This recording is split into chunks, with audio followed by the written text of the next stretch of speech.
Je termine sur cette question générale en forme de question philosophique par la référence à un livre que je cite souvent et que Nicolas aime bien, qui est Effondrement de Jared Diamond. Collapse. Collapse en anglais, qui montre comment doivent être envisagées les questions d'accès aux ressources, d'environnement et de collaboration avec les sociétés qui nous entourent, lorsque ces questions-là deviennent prégnantes et arrivent à un point qui est tel que si on ne prend pas les bonnes décisions, c'est une société entière qui s'effondre littéralement, qui disparaît.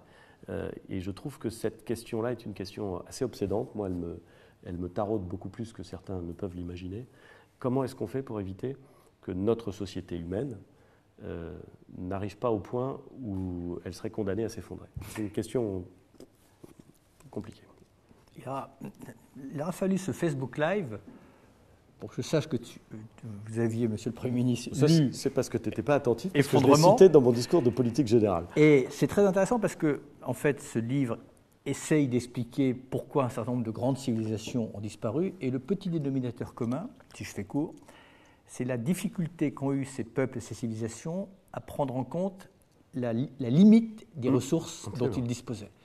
Et la rareté, ça se pilote, la pénurie, ça se subit. Et c'est toute la difficulté du XXe siècle, c'est tenir compte du fait que dans un certain nombre... Il y a des ressources renouvelables, mais il faut leur laisser la possibilité de se régénérer. Et pour revenir à la première question, si on veut qu'elles se régénèrent, il ne faut pas les polluer et les empoisonner. Mais il y a des ressources finies, et ça, il faut en avoir conscience. Et l'autre enseignement du livre, c'est qu'on peut s'en sortir. Parce que ce qui est formidable dans le bouquin, c'est qu'il montre des exemples d'effondrement, c'est-à-dire de sociétés qui n'arrivent pas à changer et qui subissent la pénurie, qui disparaissent, littéralement qui disparaissent. Bon. Et puis il montre des sociétés dans lesquelles, pour des raisons XY, on comprend qu'on est en train d'approcher la limite et on change, non pas d'ailleurs pour arrêter de croître, mais pour changer le modèle qui permet à l'environnement et aux ressources d'être préservés. Mais il y a un point de retour. Hein. Il y a un point de retour. Mais l'exemple où ça marche bien, c'est le Japon et la reforestation. Et où ça ne marche pas, c'est l'île de Pâques. Exactement. Et, il y en a d'autres exemples. Mais voilà, mais ça montre que collectivement, quelles que soient les époques, il y a des moments où les décisions doivent être prises.